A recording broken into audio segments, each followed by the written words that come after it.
श्री दत्त प्रबोध अध्याय 14. तीर्थयात्रा करून आश्रमामध्ये पुनरागमन. मागील अध्यायामध्ये आपण दत्तगुरूंचं भारत भ्रमण पाहिलं. भारतातील तसेच नेपाळ देशातील विविध तीर्थांचं त्यांनी भ्रमण केलं आणि सर्व भारत भ्रमण करून पुढे ते पुन्हा आपल्या आश्रमामध्ये परत आले. आता त्या पुढील कथा अध्यायाला सुरुवात करूया. विविध देश विविध पंथ पाहून तीर्थाटन करून दत्तात्रय आपल्या 2 बंधूंसह आश्रमामध्ये येऊन पोहोचले. त्यांना पाहून माता सती अनुसयेला अतिशय आनंद झाला आणि ती धावत त्यांच्या समोर गेली. अत्रे पण सर्व ऋषीगणांसह स्वागताला पुढे आले. खूप दिवसांनी भेटलेल्या आपल्या मुलांना कुठे ठेवू आणि कुठे नको असं त्यांना झालं आणि मग त्या 3ही पुत्रांनी आपल्या परमप्रिय मातेला वंदन केलं आणि तिच्या दाटलेल्या मिठीमध्ये श्रमपरिहार केला. मातेला जाणीव झाली. तिनं त्या तिघांनाही विचारलं, बाळांनो, प्रवासानं दमलं असाल, शिनलं असाल, थोडी विश्रांती घ्या.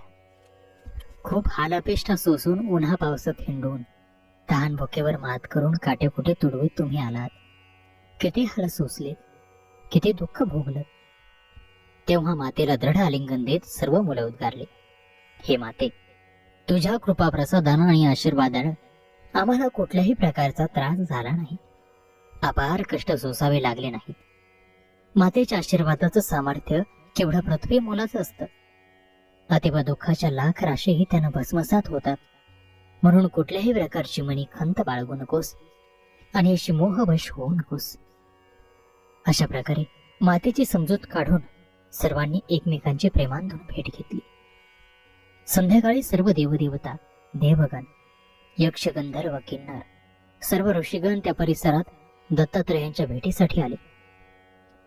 आकाशात आणि धरत्रीवर एकच दाटी झाली. दत्तात्रयांचं ते नितांत रमणीय तेजपुंज आणि सात्विक रूप पाहून चित्त त्यांच्याच ठाई एकलय होत होतं. ब्रह्मा, विष्णू आणि महेश यांचीही अवस्था तशीच झाली होती.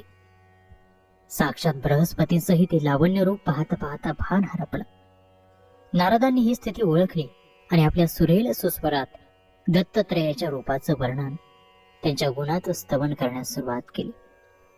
गौरवर्ण, श्यामल आणि कर्पूरवर्ण अशी संमिश्र झगमगीत आरसपाणी कांती, काळाभोर जटाभार, भव्य भालावर भस्माचे रुंद पट्टे, भीमासुरवर्धनासारखी 3 मुख कमल, बलदंड अजान बाहू, रक्त कोमल अतिदिव्य असं हृदयस्थळ, त्यावरचे सुकुमार कंठनाळ आणि त्रिमुख. नारदांनी हे वर्णन केलं आणि दत्तात्रयाच्या स्वरूपाचे विशेष त्या श्रोत्यांना, भेटीला आलेल्या भक्तांना सांगू लागले.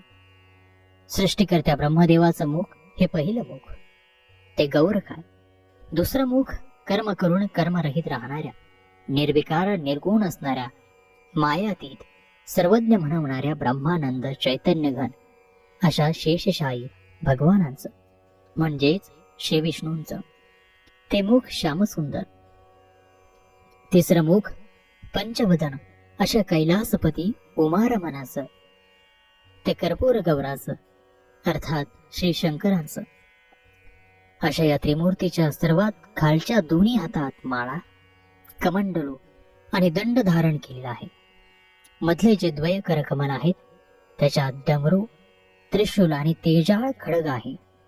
ऊर्ध्व बाहून तो सर्व जगताला अभय देत आहे आणि त्याच्या हातात शंख, चक्र, गदा, पद्म आहेत.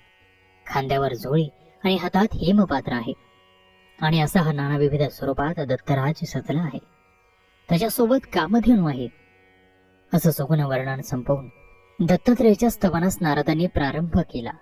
हे जय जयाजी अविनाशा, निर्गुण निरामय परमेशा, मायातीता सकळातीता, तुला माझे नमस्कार असो.